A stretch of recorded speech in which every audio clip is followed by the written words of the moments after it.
დღეს მინდა გესაუბროთ რეპრესიებთან დაკავშირებით. მანამდე კი გავაკეთებ პატარა მონახაზს, თუ რა მოხდა დაახლოებით 2 კვირის წინ ჩემს თავს, თუ რა გადამხდა, რომ უკეთ დავაკავშირო ეს ორი რამ ერთმანეთს. 2 კვირის წინ დამაკავეს მარიამ ლაშხისთვის შეურაცხყოფის მიყენების გამო.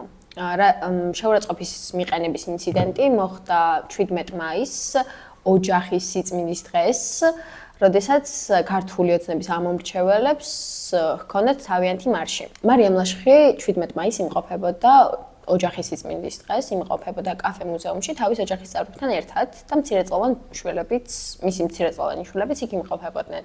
ამ დროს ჩემი თანამებრძოლები თათი აფრიამაშვილი და მაგდა მამუკალაშვილი შევიდნენ და უბრალოდ გააჟღერეს ფრაზები შეძახილები ძირს რუსეთის დამპალი იმპერია თავისუფლება რეჟიმის ტყვეებს. ეს კი მარიამ ლაშხმა საკუთარ თავზე მიიღო. ამ დროს მეც შემოვედი და ვიყვირე ძირს რუსეთის დამპალი იმპერია, ძირს რუსი მონები, ძირს ქოცი მონები. და სიტყვა მონა მარიამ ლაშხმა საკუთარ თავზე მიიღო. აღარაფერი აღარ გვეკვირს უკვე, ხო? რამდენიმე დღეში კი მომივიდა დადგენილება თბილისის საქალაქო სასამართლოდან, რომ მარიამ ლაშხმა მიჩილა შეურაცხყოფის მიყენების გამო. პროკურორმა კი ჩემს სასამართლოზე მოითხოვა 45 დღემდე პატიმრობა. 19 წლის სტუდენტ გოგოზე მოითხოვა 45 დღემდე პატიმრობა იმის გამო, რომ მე ვისკანდირე შეძახილები. ამის შემდეგ კი 30 მაისს დამაკავეს შეურაცხყოფის მიყენების გამო 12 დღით. ამ რეჟიმისგან, რომ ეს ყველაფერი მოსალოდნელი იყო, მალე სავარაუდოდ ორსულებზეც გადავლენ და მცირეწლოვანი შვილები, ვისაც ყავს, ანუ იმ ქალბატონებზეც, ეგ უკვე აღარ გვეკვირს. მთავარი ის არის, რომ ახლა სისტემა, ჩვენი არალეგიტიმური მთავრობა გადასული არის თავდაცვით რეჟიმზე. დეკემბრის მერე ავრცელებს ამ მძიმე რეპრესიებს. დეკემბერში და ნოემბერსა და დეკემბერში იყო დარბევები, რაღაც მძიმე დარბევები, დააკავეს უამრავი ადამიანი, ზოგი გამოუშვეს, ზოგი ისევ ტყვეობაში იმყოფება. ცემდნენ, გვირტყავდნენ, გვარბევდნენ, გაზით ბუდავდნენ ელემენტარული. ამის შემდეგ შეისვენეს, იმიტომ რომ მაინც ხალხის ტალყა, არ ჩერდებოდა და ესენი უფრო დაღლილები იყვნენ კიდევ ვიდრე ჩვენ. შემდეგ უკვე წამოვიდა რეპრესიების ახალი ეტაპი, ჯარიმები გზის გადაკეთებასთან დაკავშირებით. 5000 ლარიანი ჯარიმები, 2500 ლარიანი ჯარიმები, ეხლა ძირითადად 5000 ლარიანი ჯარიმები მოდის. თუმცა რომ როცა მიხვდნენ რომ ხალხი ვინ იხბებოდით, ეგეც უნდა შეიცვალოთ, რამე უფრო გაიმძაფრებინათ უნდა. ამის შემდეგ უკვე ნიღბებზე დაიწყეს დაჯარიმებები, რავი ხალხს დასდევდნენ, მაგრამ მაგასაც ვერ აკეთებენ, იმიტომ რომ ეზარებათ ხალხისთვის დევნა, როგორც ჩვენს. არც ერთი რეჟიმის დროს, საქართველოს ისტორიაში ზოგადად არ გვახსოვს, რომ 19-20 წლის სტუდენტ გოგოებს 12 დღით უშევდა პატიმრობაში. და თან, ისიც არის ამათგან მოსალოდნელი, რომ 45 დღემდე აქვთ გაზრდილი. ჩვეულებრივად ისიც არის მოსალოდნელი, რომ დღეს თუ ხვალ რომელიმე სტუდენტი გოგო გაუშვან 45 დღით პატიმრობაში, იმის გამო რომ ვიღაც პარლამენტარს სიტყვა მონა ეწყინა და გულთან ახლოს მიიტანა და მან უკვე წამოვიდა მიზეზები ჩვეულებრივად, რომ მცირეწლოვან შვილებთან ერთად იყო, აბსურდი ჩვეულებრივად, არ ფეშვაში არ იყო იქ მცირეწლოვანი შვილები. იმას უნდა იაზრებდე ამ ხელაქალი მithumetes პარლამენტარი, რომ იმ გოგოებს, ვისაც ციხეში უშვება, ყავთ დედები. პრობლემა შეიძლება ანალოგიური რეაქცია ქონდეთ და მით უმეტეს მე როცა დამაკავეს მე მყავს ემიგრანტი მშობლები ორივე დედაც და მამაც ემიგრაციაში რომლებსაც უბრალოდ ფიზიკურად არ შეუძლიათ რომ ჩემთან რამე დახმარების ხელი გამომიწოდონ რა საქართველოს ტერიტორიაზე გასათვალისწინებელი იყო უკვე ყველაფერი სიტუაცია უნდა გაითვალისწინო მაგრამ სიტყვა მონის დაძახება ეწყინა და ამის გამო მთავარი თემა ის იყო რომ აზრის გამოხატვის თავისუფლების გამო აი როგორც რუსეთში ჩვევიათ, მეფის რუსეთის დროს როგორც ხდებოდა, რომ ხალხს კლავდნენ იმის გამო, რომ შეეწინააღმდეგებოდი, რუსეთს შეურაცხყოფას მიაყენებდი, იმპერატორს შეურაცხყოფას მიაყენებდი და ამის გამო გამწყვევდნენ და ეხლა რაც ხდება რუსეთში. არაფერი არ შეცვლილა და საქართველოს ისეთი დრო დაგვიდგა, რომ ჩვენი მთავრობა ზუსტად აი რუსეთის ნაბიჯებს კვალ და კვალ მისდევს და იმეორებს იგივეს, ცოტა ხანში მართლა, შემდეგი რეპრესიების ტალღა მაგალითად რა იქნება, არ ვიცი, საბჭოთა კავშირში როგორც ხდებოდა, რომ ხალხს ხვდებდნენ თუ დიდ ბელადს მაგალითად შეურაცხყოფას მიაყენებდი და ხალხს ცოტა გამოცაცვლებისკენ მოუწოდებდი, აი ზუსტად აი ჩვენთანაც მალე მგონი დახვრეტაზე გადავლენ. აი თან გვახსოვს კიდევაც საბჭოთა კავშირის დროს რებიც ხდებოდა პოეტებს, მწერლებს, რავი, კულტურის სფეროს წარმომადგენლებს როგორ ექცეოდნენ იმის გამო, რომ ესმოდათ ამ ადამიანებს, რომ არ უნდათ მოინობა მართლა რა, უნდათ თავისუფლება და ამისთვის მიისწრაფოდნენ და ყველა ხერხით და გზით ცდილობდნენ, რომ ხალხი გონზე მოეყვანათ. ჯობია ვიყოთ თავისუფლები, ვიდრე დავემორჩილოთ რუსეთს. აი, როდესაც მაგ დროსაც აი კულტურის სფეროს წარმომადგენლებს საბჭოთა კავშირის დროს ხრეტდნენ იმის გამო, რომ ანუ ლექსებით, რაღაც გამოცემით ეგეც ცენზურა იყო და ნუ ცდილობდნენ, რომ ისე შეენიღბათ, რომ ნუ მაქსიმალურად მიეწოდებინათ მოსახლეობისთვის ხმა, რომ იცით რა, ეს ხდება და ჩვენ თავისუფლება გვინდა. ნუ აი ხალხის გამოცდილებისთვის. ეხლაც იგივე ხდება რა, ადამიანები ვცდილობთ, რომ Facebook პოსტებით, მაგალითად, ხალხს უფრო და უფრო მივაწოდოთ ინფორმაცია, რომ იცი რა, ანუ ამას აკეთებს ჩვენი მთავრობა, ამ სიბორტეს ჩადის, ეს არის კატასტროფა. კაი.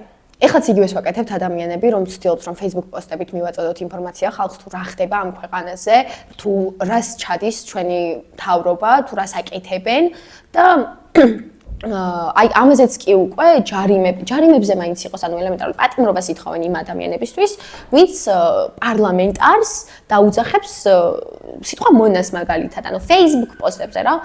მე ამ დროს პატიმრობაში ვიყავი, ტელევიზიით ვუყურე, თუ რა ხდებოდა, რომ ანუ ხალხი უკვე Facebook პოსტების გამო, ანუ ჟურნალისტებს იბარებენ სასამართლოებში, სხვა მოქალაქეებს იბარებენ სასამართლოებში, ანუ ამის შემდეგ, ნუ ამის გაგების შემდეგ, საერთოდ როგორ უნდა გაბრაზდე, ანუ კატასტროფა არის, ანუ ჩვენ ვთხოვენ, ჩვენგან ითხოვენ მაქსიმალურად, ანუ მორჩილებას, ანუ ჩვენგან მონობას ითხოვენ რა ჩვეულებრივად, ანუ უნდათ რომ ეს დაპროგრამებული რობოტები ვიყოთ, რომლებიც აი არავითარ შემთხვევაში ცუც არ იტყვის პარლამენტარს, ანუ ვინ არის პარლამენტარი, ანუ პარლამენტარი რომ არის და რეალურად მართლა ცუდ რამეს აკეთებს და ხალხისში ეს აგრესიას იწვევს, ანუ ხომ უნდა გამოხატოს საკუთარი აზრი. ანუ ეს არ აწყობთ თავისუფალი აზრის გამოხატვის თავისუფლებას, ბოლომდე გვიზღუდავენ და რავი, საშინელება ხდება.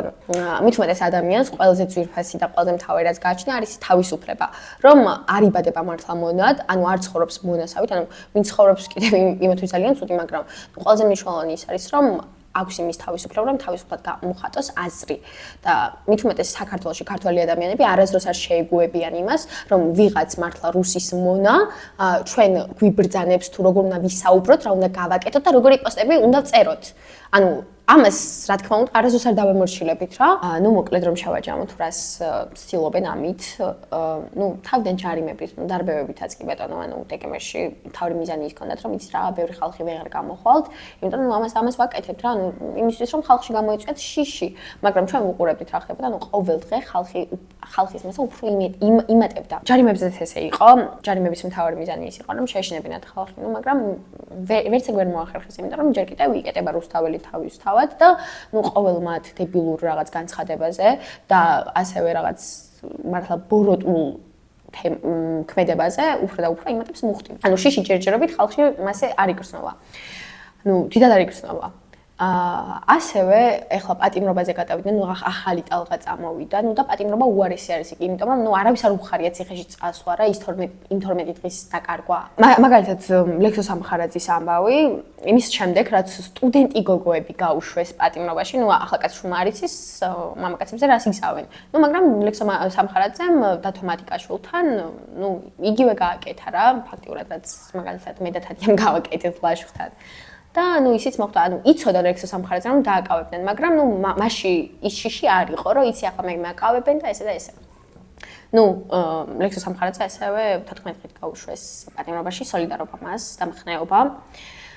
ნუ და მთავარი თემა ის არის, რომ შიში, რომელსაც ცდილობენ, რომ ამ ხალხში გამოიწვიონ, ნუ არ მოდის მასე რა, ანუ ქართული ხალხი მაგალითად ის ჯერ კიდევ ვინც რუსთაველზე ვდგავართ, მზად ვართ, რომ ანუ ყველანაირად მზად ვართ იმ 12 დღიანი პატიმრობისთვის, იმ 14 დღიანი პატიმრობისთვის, თუმცა ნუ ჩვენ მაინც არ დავნერდებით. ასევე 19 წლის გოგოებიც გამოგვიშვეს თუ არა, დატოვეთ თუ არა იზოლატორი, ისე რუსთაველზე დავყვნოდით. ნუ ამ მთავრობამ ჯერ კიდევ ვერ გაიგო, რომ ქართველი ხალხი არ არის მართლა დაპროგრამებული რობოტები და არც არასდროს არ იქნებიან რა, ჩვენ არასდროს არ შევეგუებით მონობას და ყოველთვის ჯიუტად მოვითხოვთ თავისუფლებას და ჩვენს აზრს ყოველთვის გამოვხატავთ. ანუ რაც არ უნდა გააკეთონ, რამდენი დღეზეც არ უნდა გაწარდონ პატიმრობები, როგორც არ უნდა დაგვაჯარიმონ, ყველაფერი ყველაფერს ავიტანთ, ყველაფერს გადავიტანთ, მაგრამ მონობას არასდროს არ შევეგუებით. ასევე პატიმრობაში გაუშვეს 4 წლით და 6 თვით მათე დევიზა. ნუ ეს მაგალითი იყო, რომ ეს ბიჭი, ანუ 21 წლის ბიჭი არ შევიცოდეთ და თავიანთი ძალა დაგვანახეს თითქოს, რომ ანუ 21 წლის ბიჭი ჩვენ გავუშვით 4 წლით და 6 თვით პატიმრობაში. ანუ რამდენად მაგრები ვართ და რა გავაკეთეთ ელემენტარულად და ხალხო თქვენ გეშინოდეთ, მაგრამ ჩვენ ვუყურეთ თუ რა მოხდა იმ დღეს, იმ საღამოს მელიქიშვილის გამზირი იყო მთლიანად გადაკეტილი და ზღვა ხალხი იყო მართლა. და ასევე მნიშვნელოვანი არის, რომ მაგალითად მათე როდესაც დააკავეს მათე დევიზზე, იმ დროს რამდენი ხალხიც ვიყავით რუსთაველზე, ამავე რაოდენობის ხალხი ვიდგეთ ისევ რუსთაველზე. იმიტომ რომ ჩვენთვის ახლა ანუ პოლიტპატიმრებისთვის ყველაზე მნიშვნელოვანი ის არის, რომ ტელევიზიით, როცა ანუ ტელევიზორში უყურონ, რომ ისევ ბევრი ხალხი ვიბრძვით მათი თავისუფლებისთვის. იმიტომ რომ მე მაგალითად, როდესაც იზოლატორში ტელევიზორზე გავყავდი, როდესაც ვუყურებთ, რომ იქ გაფიცვა იყო, აქციები უფრო და უფრო იმატებდა მუხტი და უფრო იმატებდა რაოდენობა, ანუ ეგ არის ჩვენთვის სიხარული. ანუ სხვანაირი გრძნობა არის, როდესაც იმ კედლებიდან უყურებ ამ ყველაფერს. ამიტომაც მნიშვნელოვანია, რომ ისევ უფრო და უფრო მეტი ადამიანი გამოვიდეთ და დავდგეთ რუსთაველზე, იმიტომ რომ ეს არ იქნება მასობრივად დაჭერები, არ იქნება ესე ჯარიმები, თუ უფრო და უფრო მეტი ვიდგებით, ანუ შიშის გამომწვევი არ უნდა იყოს, პირიქით, ანუ უფრო ბრაზის გამომწვევი უნდა იყოს რა, ის რასაც აკეთებენ ესენი. და თუ ერთიანად ვიდგებით, ყველა ერთად შეკრვლები ვიქნებით, ნამდვილად ვერაფერს ვერ გახდებიან და ვერაფერსაც ვეღარ დაგუშავებენ.